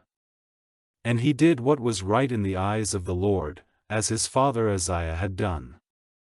But he did not take away the high places, and the people still went on making offerings and burning them in the high places. He was the builder of the higher doorway of the house of the Lord. Now the rest of the acts of Jotham, and all he did, are they not recorded in the book of the history of the kings of Judah? In those days the Lord first sent against Judah Rezin, the king of Aram, and Pekah, the son of Remaliah. And Jotham went to rest with his fathers, and was put into the earth in the town of David his father, and Ahaz his son became king in his place. In the 17th year of Pekah, the son of Remaliah, Ahaz, the son of Jotham, became king of Judah. Ahaz was 20 years old when he became king. He was ruling for 16 years in Jerusalem. He did not do what was right in the eyes of the Lord his God, as David his father did. But he went in the ways of the kings of Israel, and even made his son go through the fire, copying the disgusting ways of the nations whom the Lord had sent out of the land before the children of Israel. And he made offerings, burning them in the high places and on the hills and under every green tree. Then Rezin, king of Aram, and Pekah, son of Remaliah, king of Israel, came up to Jerusalem to make war, and they made an attack on Ahaz, shutting him in, but were not able to overcome him. At that time the king of Edom got Elath back for Edom, and sent the Jews out of Elath, and the Edomites came back to Elath where they are living to this day. So Ahaz sent representatives to Tiglath-Pileser, king of Assyria, saying, I am your servant and your son, come to my help against the kings of Aram and Israel who have taken up arms against me. And Ahaz took the silver and gold which were in the house of the Lord and in the king's storehouse, and sent them as an offering to the king of Assyria. And the king of Assyria, in answer to his request, went up against Damascus and took its people away as prisoners to Kir, and put Rezin to death. Then King Ahaz went to Damascus for a meeting with Tiglath-Pileser, king of Assyria, and there he saw the altar which was at Damascus, and King Ahaz sent to Uriah the priest a copy of the altar, giving the design of it and all the details of its structure. And from the copy King Ahaz sent from Damascus, Uriah made an altar and had it ready by the time King Ahaz came back from Damascus. And when the king came from Damascus, he saw the altar, and he went up on it and made an offering on it. He made his burnt offering and his meal offering and his drink offering there, draining out the blood of his peace offerings on the altar. And the brass altar, which was before the Lord, he took from the front of the house, from between his altar and the house of the Lord, and put it on the north side of his altar. And King Ahaz gave orders to Uriah the priest, saying, Make the morning burnt offering and the evening meal offering and the king's burnt offering and meal offering, with the burnt offerings of all the people and their meal offerings and drink offerings, on the great altar, and put on it all the blood of the burnt offerings and of the beasts which are offered, but the brass altar will be for my use to get directions from the Lord. So Uriah the priest did everything as the king said. And King Ahaz took off the sides of the wheeled bases, and took down the great water vessel from off the brass oxen which were under it and put it on a floor of stone. The house of the Lord, because of the king of Assyria. Now the rest of the things which Ahaz did, are they not recorded in the book of the history of the kings of Judah? And Ahaz went to rest with his fathers, and was put into the earth with his fathers in the town of David, and Hezekiah his son became king in his place. In the 12th year of Ahaz, king of Judah, Hoshea, the son of Elah, became king over Israel in Samaria, ruling for 9 years. He did evil in the eyes of the Lord, though not like the kings of Israel before him. Against him came up Shalmaneser, king of Assyria, and Hoshea became his servant and sent him offerings. But Hoshea's broken faith became clear to the king of Assyria because he had sent representatives to So, king of Egypt, and did not send his offering to the king of Assyria, as he had done year by year, so the king of Assyria had him shut up in prison and put in chains. Then the king of Assyria went through all the land and came up to Samaria, shutting it in with his forces for 3 years. In the 9th year of Hoshea, the king of Assyria took Samaria, and took Israel away to Assyria, placing them in Hala and in Habor on the river Gozan, and in the towns of the Medes. And the wrath of the Lord came on Israel because they had done evil against the Lord their God, who took them out of the land of Egypt from under the yoke of Pharaoh, king of Egypt, and had become worshippers of other gods, living by the rules of the nations whom the Lord had sent out from before the children of Israel. And the children of Israel did secretly against the Lord their God things which were not right, building high places for themselves in all their towns, from the tower of the watchman to the walled town. They put up pillars of stone and wood on every high hill and under every green tree, burning their offerings in all the high places, as those nations did whom the Lord sent away from before them. They did evil things, moving the Lord to wrath. And they made themselves servants of disgusting things, though the Lord had said, You are not to do this. And he gave witness to Israel and Judah, by every prophet and seer, saying, Come back from your evil ways, and do my orders and keep my rules, and be guided by the law which I gave to your fathers and sent to you by my servants the prophets. And they did not give ear, but became stiff-necked, like their fathers who had no faith in the Lord their God. And they went against his rules, and the agreement which he made with their fathers, and his laws which he gave them. They gave themselves up to things without sense or value, and became foolish like the nations round them, of whom the Lord had said, Do not as they do. And turning their backs on all the orders which the Lord had given them, they made for themselves images of metal, and the image of Asherah, worshipping all the stars of heaven and becoming servants to Baal. And they made their sons and their daughters go through the fire, and they made use of secret arts and unnatural powers, and gave themselves up to doing evil in the eyes of the Lord, till he was moved to wrath. So the Lord was very angry with Israel, and his face was turned away from them. Only the tribe of Judah kept its place. But even Judah did not keep the orders of the Lord their God, but were guided by the rules which Israel had made. So the Lord would have nothing to do with all the offspring of Israel, and sent trouble on them, and gave them up into the hands of their attackers, till he had sent them away from before his face. For Israel was broken off from the family of David, and they made Jeroboam, the son of Nebat, king, who, driving them away from the laws of the Lord, made them do a great sin. And the children of Israel went on with all the sins which Jeroboam did, they did not keep themselves from them, till the Lord put Israel away from before his face, as he had said by all his servants the prophets.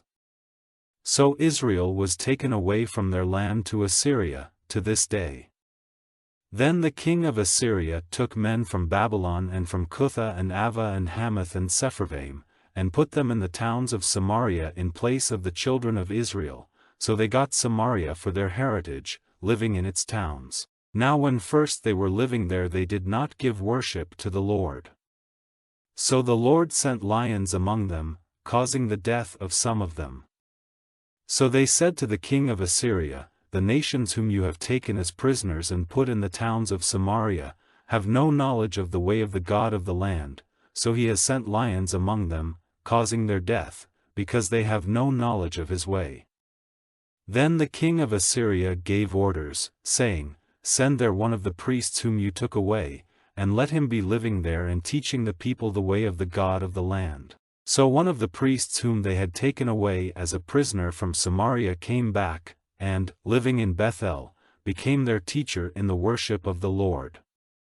And every nation made gods for themselves, and put them in the houses of the high places which the Samaritans had made, every nation in the towns where they were living.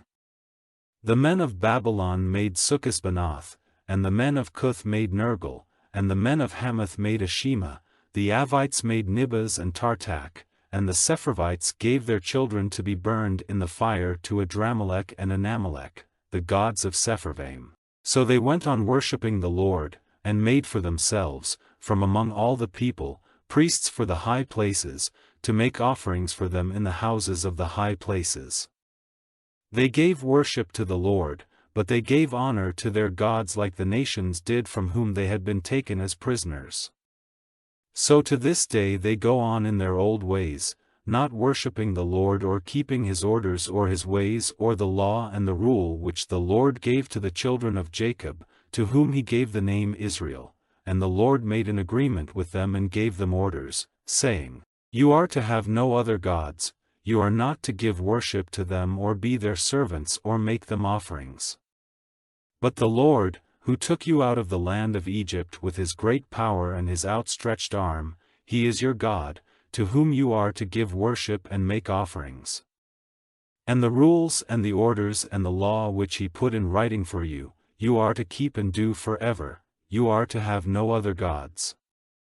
And you are to keep in memory the agreement which I have made with you, and you are to have no other gods. And you are to give worship to the Lord your God, for it is he who will give you salvation from the hands of all who are against you. But they gave no attention, but went on in their old way. So these nations, worshipping the Lord, still were servants to the images they had made, their children and their children's children did the same, as their fathers did, so do they, to this day. Now in the 3rd year of Hoshea, son of Elah, king of Israel, Hezekiah, the son of Ahaz, became king of Judah. He was 25 years old when he became king, ruling in Jerusalem for 29 years. His mother's name was Abi, the daughter of Zechariah. He did what was right in the eyes of the Lord as David his father had done. He had the high places taken away, and the stone pillars broken to bits, and the Asherah cut down, and the brass snake which Moses had made was crushed to powder at his order, because in those days the children of Israel had offerings burned before it, and he gave it the name Nehushtan. He had faith in the Lord, the God of Israel, so that there was no one like him among all the kings of Judah who were before him. For his heart was fixed on the Lord, not turning from his ways, and he did his orders which the Lord gave to Moses. And the Lord was with him, he did well in all his undertakings, and he took up arms against the king of Assyria and was his servant no longer. He overcame the Philistines as far as Gaza and its limits, from the tower of the watchman to the walled town. Now in the 4th year of King Hezekiah, which was the 7th year of Hoshea, son of Elah, king of Israel, Shalmaneser, king of Assyria, came up against Samaria, shutting it in with his armies. And at the end of 3 years they took it, in the 6th year of Hezekiah's rule, which was the 9th year of Hoshea, king of Israel, Samaria was taken. And the king of Assyria took Israel away as prisoners into Assyria, placing them in Hala and in Habor on the river Gozan, and in the towns of the Medes, because they did not give ear to the voice of the Lord their God, but went against his agreement, even against everything ordered by Moses, the servant of the Lord, and they did not give ear to it or do it. Now in the 14th year of King Hezekiah, Sennacherib, king of Assyria, came up against all the walled towns of Judah and took them. And Hezekiah, king of Judah, sent to Lachish, to the king of Assyria, saying, I have done wrong, give up attacking me, and whatever you put on me I will undergo. And the payment he was to make was fixed by the king of Assyria at 300 talents of silver and 30 talents of gold. So Hezekiah gave him all the silver in the house of the Lord, and in the king's storehouse. And at that time Hezekiah had the gold from the doors of the Lord's house, and from the door pillars plated by him, cut off and gave it to the king of Assyria. Then the king of Assyria sent the Tartan and the Rabsaris and the Rabshakeh from Lachish to Jerusalem, to King Hezekiah, with a strong force. And they went up and came to Jerusalem, and took up their position by the stream of the higher pool, by the highway of the washerman's field. And they sent for the king, and Eliakim, the son of Hilkiah, who was over the house, and Shebna the scribe, and Joah, the son of Asaph, the recorder, came out to them. And the Rabshakeh said to them, Say now to Hezekiah, These are the words of the great king, the king of Assyria, in what are you placing your hope? You say you have a design, and strength for war, but these are only words. Now to whom are you looking for support, that you have gone against my authority? See, now, you are basing your hope on that broken rod of Egypt, which will go through a man's hand if he makes use of it for a support, for so is Pharaoh, king of Egypt, to all who put their faith in him. And if you say to me, Our hope is in the Lord our God, is it not he, whose high places and altars Hezekiah has taken away, saying to Judah and Jerusalem that worship may only be given before this altar in Jerusalem? And now, take a chance with my master, the king of Assyria, and I will give you 2,000 horses, if you are able to put horsemen on them. How then may you put to shame the least of my master's servants? And you have put your hope in Egypt for war carriages and horsemen. And have I now come up to send destruction on this place without the Lord's authority? It was the Lord himself who said to me, Go up against this land and make it waste. Then Eliakim, the son of Hilkiah, and Shebna and Joah said to the Rabshakeh, Will you kindly make use of the Aramean language in talking to your servants, for we are used to it, and do not make use of the Jews' language in the hearing of the people on the wall. But the Rabshakeh said to them, Is it to your master or to you that my master has sent me to say these words? Has he not sent me to the men seated on the wall? For they are the people who will be short of food with you when the town is shut in. Then the Rabshakeh got up and said with a loud voice in the Jews' language, Give ear to the words of the great king, the king of Assyria. This is what the king says, Do not be tricked by Hezekiah, for there is no salvation for you in him. And do not let Hezekiah make you put your faith in the Lord, saying, The Lord will certainly keep us safe, and this town will not be given into the hands of the king of Assyria. Do not give ear to Hezekiah. For this is what the king of Assyria says, Make peace with me and come out to me, and everyone will be free to take the fruit of his vine and of his fig tree, and the water of his spring, till I come and take you away to a land like yours, a land of grain and wine, a land of bread and vine gardens, a land of oil-giving olives and of honey, so that life and not death may be your fate. Give no attention to Hezekiah when he says to you, The Lord will keep us safe. Has any one of the gods of the nations kept his land from falling into the hands of the king of Assyria? Where are the gods of Hamath and of Arpad? Where are the gods of Sepharvaim, of Hena and Ivah? Have they kept Samaria out of my hands? Who among all the gods of these countries have kept their country from falling into my hands, to give cause for the thought that the Lord will keep Jerusalem from falling into my hands? But the people kept quiet and gave him no answer, for the king's order was, give him no answer. Then Eliakim, the son of Hilkiah, who was over the house, and Shebna the scribe, and Joah, the son of Asaph, the recorder, came to Hezekiah, with their clothing parted as a sign of grief, and gave him an account of what the Rabshakeh had said. And on hearing it, King Hezekiah took off his robe, and put on haircloth, and went into the house of the Lord. And he sent Eliakim, who was over the house, and Shebna the scribe, and the chief priests, dressed in haircloth, to Isaiah the prophet, the son of Amoz. And they said to him, Hezekiah says, This day is a day of trouble and punishment and shame, for the children are ready to come to birth, but there is no strength to give birth to them. It may be that the Lord your God will give ear to the words of the Rabshakeh, whom the king of Assyria, his master, sent to say evil things against the living God, and will make his words come to nothing, so then make your prayer for the rest of the people. So the servants of King Hezekiah came to Isaiah. And Isaiah said to them, This is what you are to say to your master, the Lord says, Be not troubled by the words which the servants of the king of Assyria have said against me in your hearing. See, I will put a spirit into him, and bad news will come to his ears, and he will go back to his land, and there I will have him put to death by the sword. So the Rabshakeh went back, and when he got there the king of Assyria was making war against Libnah, for it had come to his ears that he had gone away from Lachish. And when news came to him that Tirhakah, king of Ethiopia, had made an attack on him, he sent representatives to Hezekiah again, saying, This is what you are to say to Hezekiah, king of Judah, Let not your God, in whom is your faith, give you a false hope, saying, Jerusalem will not be given into the hands of the king of Assyria. No doubt the story has come to your ears of what the kings of Assyria have done to all lands, putting them to the curse. And will you be kept safe?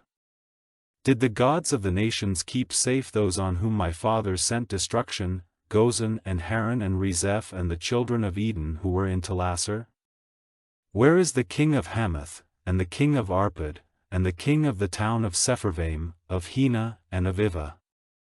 And Hezekiah took the letter from the hands of those who had come with it, and after reading it, Hezekiah went up to the house of the Lord, opening the letter there before the Lord.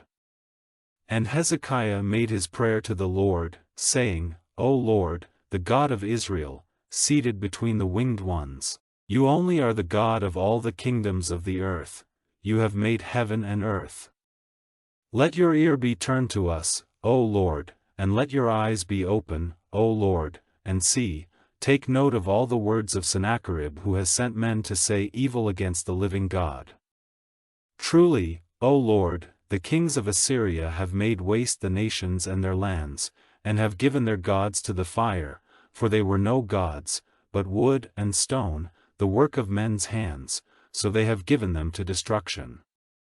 But now, O Lord our God, give us salvation from his hands, so that it may be clear to all the kingdoms of the earth that you and only you, O Lord, are God. Then Isaiah, the son of Amoz, sent to Hezekiah, saying, The Lord, the God of Israel, says, The prayer which you have made to me against Sennacherib, king of Assyria, has come to my ears. This is the word which the Lord has said about him, In the eyes of the virgin daughter of Zion you are shamed and laughed at, the daughter of Jerusalem has made sport of you. Against whom have you said evil and bitter things? Against whom has your voice been loud and your eyes lifted up, even against the Holy One of Israel? You have sent your servants with evil words against the Lord, and have said, with all my war carriages I have come up to the top of the mountains, to the inmost parts of Lebanon. Its tall cedars will be cut down, and the best trees of its woods, I will come up into his highest places, into his thick woods. I have made water holes and taken their waters, and with my foot I have made all the rivers of Egypt dry. Has it not come to your ears how I did it long before, purposing it in times long past? Now I have given effect to my design, so that by you strong towns might be turned into masses of broken walls.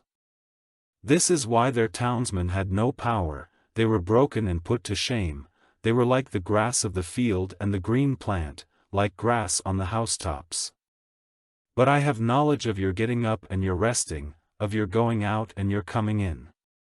Because your wrath against me and your words of pride have come up to my ears, I will put my hook in your nose and my cord in your lips, and I will make you go back by the way you came. And this will be the sign to you, you will get your food this year from what comes up of itself, and in the second year from the produce of the same, and in the third year you will put in your seed and get in the grain and make vine gardens and take of their fruit.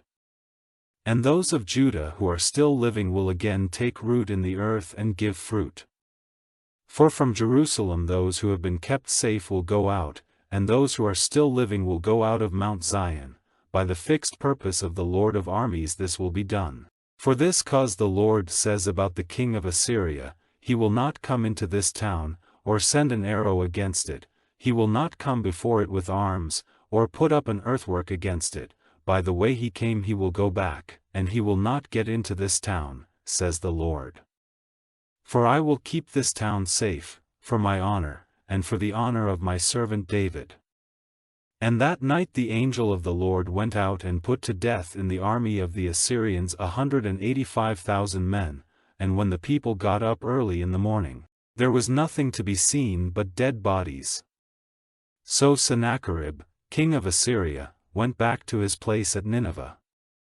And it came about, when he was worshipping in the house of Nisroch his god, that his sons Adramelech and Sharezer put him to death with the sword, and they went in flight into the land of Ararat.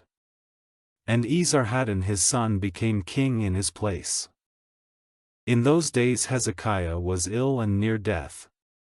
And Isaiah the prophet, the son of Amoz, came to him, and said to him, The Lord says, Put your house in order, for your death is near.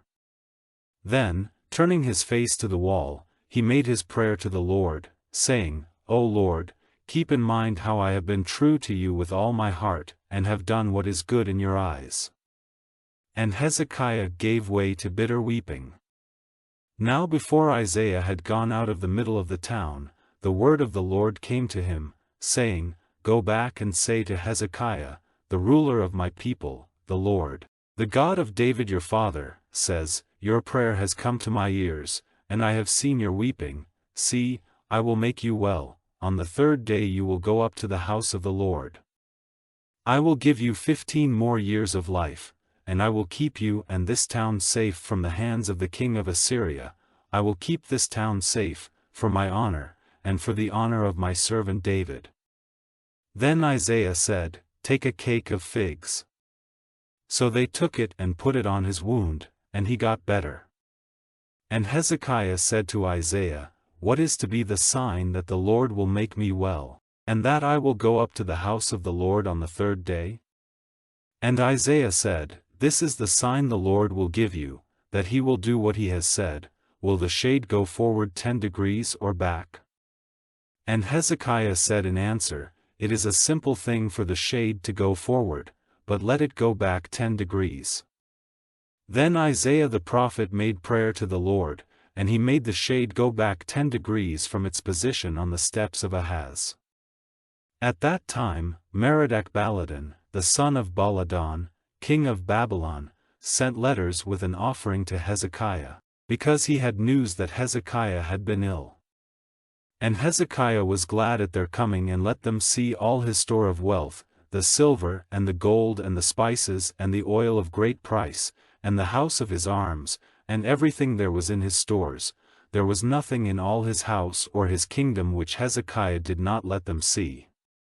Then Isaiah the prophet came to King Hezekiah and said to him, "What did these men say and where did they come from?" And Hezekiah said, "They came from a far country, even from Babylon." And he said, "What have they seen in your house?" And Hezekiah said in answer, "They saw everything in my house, there is nothing among my stores which I did not let them see." And Isaiah said to Hezekiah, "Give ear to the word of the Lord. Truly, days are coming when everything in your house, and whatever your fathers have put in store till this day, will be taken away to Babylon, all will be gone, says the Lord. And your sons, the offspring of your body, they will take away to be unsexed servants in the house of the king of Babylon." Then Hezekiah said to Isaiah, "Good is the word of the Lord which you have said." Then he said, "If in my time there is peace and righteousness?" Now the rest of the acts of Hezekiah, and his power, and how he made the pool and the stream, to take water into the town, are they not recorded in the book of the history of the kings of Judah? And Hezekiah went to rest with his fathers, and Manasseh his son became king in his place. Manasseh was 12 years old when he became king, for 55 years he was ruling in Jerusalem, and his mother's name was Hephzibah. He did evil in the eyes of the Lord, copying the disgusting ways of those nations whom the Lord had sent out before the children of Israel. He put up again the high places which had been pulled down by Hezekiah his father. He made altars for Baal, and an Asherah, as Ahab, king of Israel, had done. He was a worshipper and servant of all the stars of heaven. And he put up altars in the house of the Lord, of which the Lord had said, "In Jerusalem will I put my name." And he put up altars for all the stars of heaven in the 2 outer squares of the house of the Lord. And he made his son go through the fire, and made use of secret arts and signs for reading the future. He gave positions to those who had control of spirits and to wonder-workers. He did much evil in the eyes of the Lord, moving him to wrath. He put the image of Asherah which he had made in the house of which the Lord had said to David and to Solomon his son, "In this house, and in Jerusalem, the town which I have made mine out of all the tribes of Israel, I will put my name forever. And never again will I send the feet of Israel wandering from the land which I gave to their fathers, if only they will take care to do all my orders, and keep all the law which my servant Moses gave them." But they did not give ear, and Manasseh made them do more evil than those nations did, whom the Lord gave up to destruction before the children of Israel.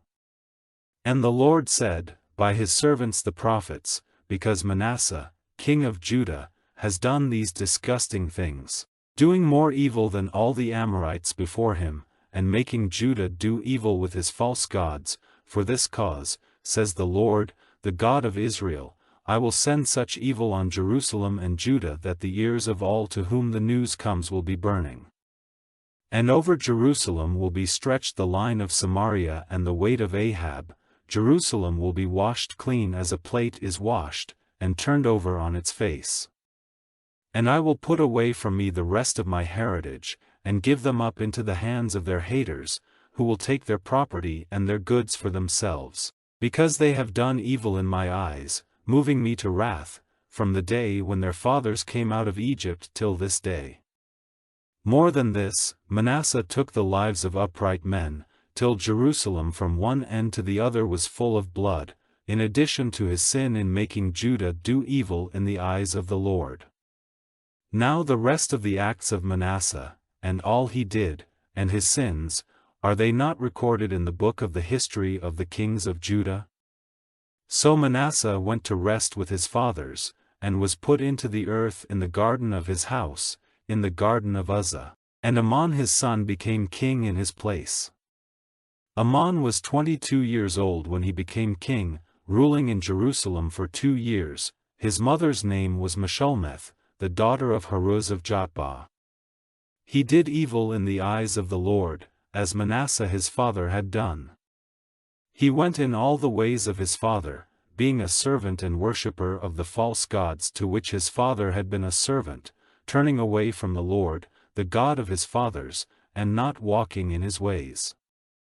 And the servants of Ammon made a secret design against him, and put the king to death in his house. But the people of the land put to death all those who had taken part in the design against the king, and made Josiah his son king in his place. Now the rest of the acts which Ammon did, are they not recorded in the book of the history of the kings of Judah? He was put in his last resting place in the garden of Uzzah, and Josiah his son became king in his place. Josiah was 8 years old when he became king, and he was ruling in Jerusalem for 31 years. His mother's name was Jedidah, daughter of Adaiah of Bozkath. He did what was right in the eyes of the Lord, walking in the ways of David his father, without turning to the right hand or to the left. Now in the 18th year after he became king, Josiah sent Shaphan, the son of Azaliah, the son of Meshullam, the scribe, to the house of the Lord, saying to him, Go up to Hilkiah, the chief priest, and let him give out the money which is taken into the house of the Lord, which the keepers of the door have got together from the people, and let it be given to the overseers of the work of the Lord's house, to give to the workmen who are making good what was damaged in the house of the Lord, to the woodworkers and the builders and the stone cutters, and for getting wood and cut stones for the building up of the house. They did not have to give any account of the money which was handed to them, for they made use of it with good faith.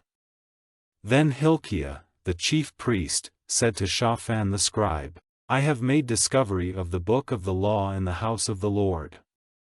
So Hilkiah gave it to Shaphan. Then, after reading it, Shaphan the scribe went in to the king and gave him an account of what had been done, saying, Your servants have given out the money which was in the house, and have given it to the overseers of the work of the house of the Lord. Then Shaphan the scribe said to the king, Hilkiah the priest has given me a book, and he was reading it before the king.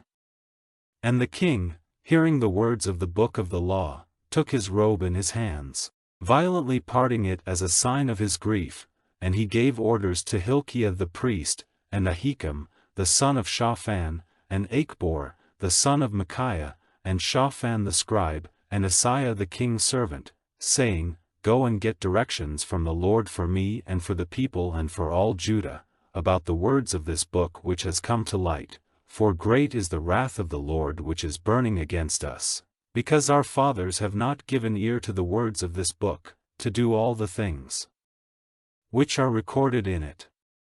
So Hilkiah the priest, and Ahikam and Achbor and Shaphan and Asaiah, went to Huldah the woman prophet, the wife of Shallum, the son of Tikvah, the son of Harhaz, keeper of the robes. Now she was living in Jerusalem, in the second part of the town Winky Face, and they had talk with her.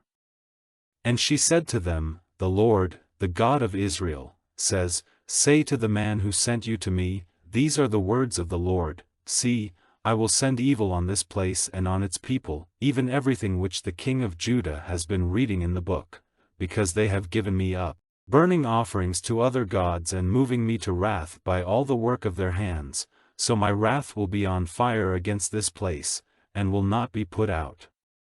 But to the king of Judah who sent you to get directions from the Lord, say, This is what the Lord, the God of Israel, has said, as to the words which have come to your ears, because your heart was soft, and you made yourself low before me, when you had word of what I said against this place and its people, that they would become a waste and a curse, and you gave signs of grief, weeping before me. Truly, I have given ear to you, says the Lord. For this cause I will let you go to your fathers and be put in your last resting place in peace, and your eyes will not see all the evil which I will send on this place. So they took this news back to the king. Then the king sent and got together all the responsible men of Judah and of Jerusalem. And the king went up to the house of the Lord, with all the men of Judah and all the people of Jerusalem, and the priests and the prophets and all the people, small and great, and they were present at his reading of the book of the law which had come to light in the house of the Lord. And the king took his place by the pillar, and made an agreement before the Lord, to go in the way of the Lord, and keep his orders and his decisions and his rules with all his heart and all his soul, and to keep the words of the agreement recorded in the book. And all the people gave their word to keep the agreement. Then the king gave orders to Hilkiah, the chief priest, and to the priests of the second order, and to the keepers of the door, to take out of the house of the Lord all the vessels made for Baal and for the Asherah and for all the stars of heaven, and he had them burned outside Jerusalem in the fields of Kidron, and took the dust of them to Bethel. And he put an end to the false priests, who had been put in their positions by the kings of Judah to see to the burning of offerings in the high places in the towns of Judah and the outskirts of Jerusalem, and all those who made offerings to Baal and to the sun and the moon and the 12 signs and all the stars of heaven. And he took the Asherah from the house of the Lord, outside Jerusalem to the stream Kidron, burning it by the stream and crushing it to dust, and he put the dust on the place where the bodies of the common people were put to rest. And he had the houses pulled down of those who were used for sex purposes in the house of the Lord, where women were making robes for the Asherah. And he made all the priests from the towns of Judah come into Jerusalem, and he made unclean the high places where the priests had been burning offerings, from Geba to Beersheba, and he had the high places of the evil spirits pulled down which were by the doorway of Joshua, the ruler of the town, on the left side of the way into the town. Still the priests of the high places never came up to the altar of the Lord in Jerusalem, but they took their food of unleavened bread among their brothers. And Topheth, in the valley of the sons of Hinnom, he made unclean, so that no man might make his son or his daughter go through the fire to Molech. And he took away the horses which the kings of Judah had given to the sun, at the way into the house of the Lord, by the room of Nathan-Melech, the unsexed servant, which was in the outer part of the building, and the carriages of the sun he put on fire. And the altars on the roof of the high room of Ahaz, which the kings of Judah had made, and the altars which Manasseh had made in the 2 outer squares of the house of the Lord, were pulled down and crushed to bits, and the dust of them was put into the stream Kidron. And the high places before Jerusalem, on the south side of the mountain of destruction, which Solomon, king of Israel, had made for Ashtoreth, the disgusting god of the Zidonians, and for Chemosh, the disgusting god of Moab, and for Milcom, the disgusting god of the children of Ammon, the king made unclean. The stone pillars were broken to bits and the wood pillars cut down, and the places where they had been were made full of the bones of the dead. And the altar at Bethel, and the high place put up by Jeroboam, the son of Nebat, who made Israel do evil, that altar and that high place were pulled down, and the high place was burned and crushed to dust and the Asherah was burned. Then Josiah, turning round, saw on the mountain the places of the dead, and he sent and had the bones taken out of their places and burned on the altar, so making it unclean, as the Lord had said by the man of God when Jeroboam was in his place by the altar on that feast day. And he, turning his eyes to the resting place of the man of God who had given word of these things, said, "What is that headstone I see over there?"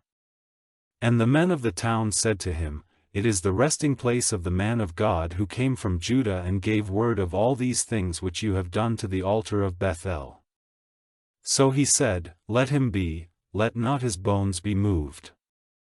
So they let his bones be with the bones of the prophet who came from Samaria. Then Josiah took away all the houses of the high places in the towns of Samaria, which the kings of Israel had put up, moving the Lord to wrath, and he did with them as he had done in Bethel.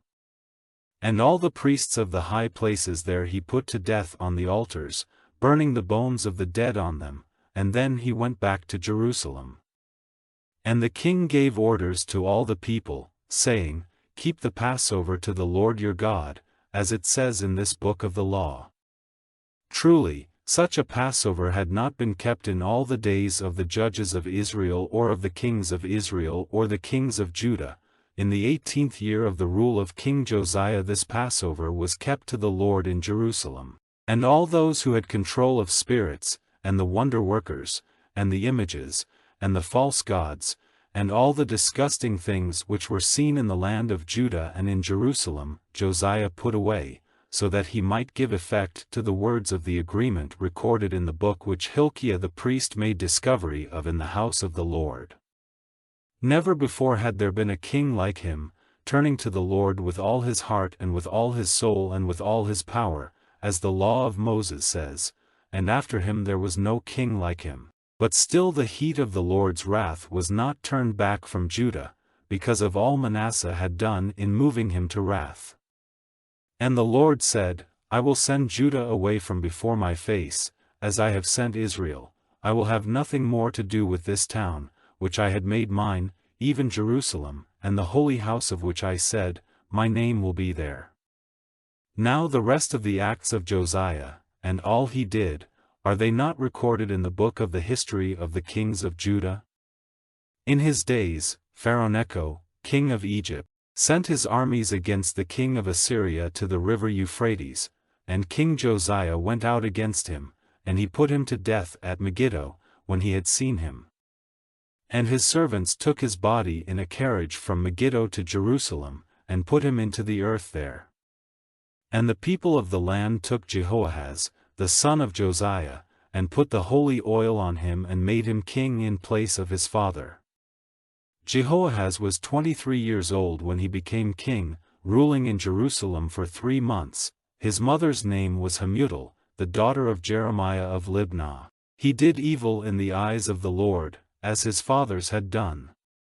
And Pharaoh Necho put him in chains at Riblah in the land of Hamath, so that he might not be king in Jerusalem, and took from the land a tax of 100 talents of silver and a talent of gold.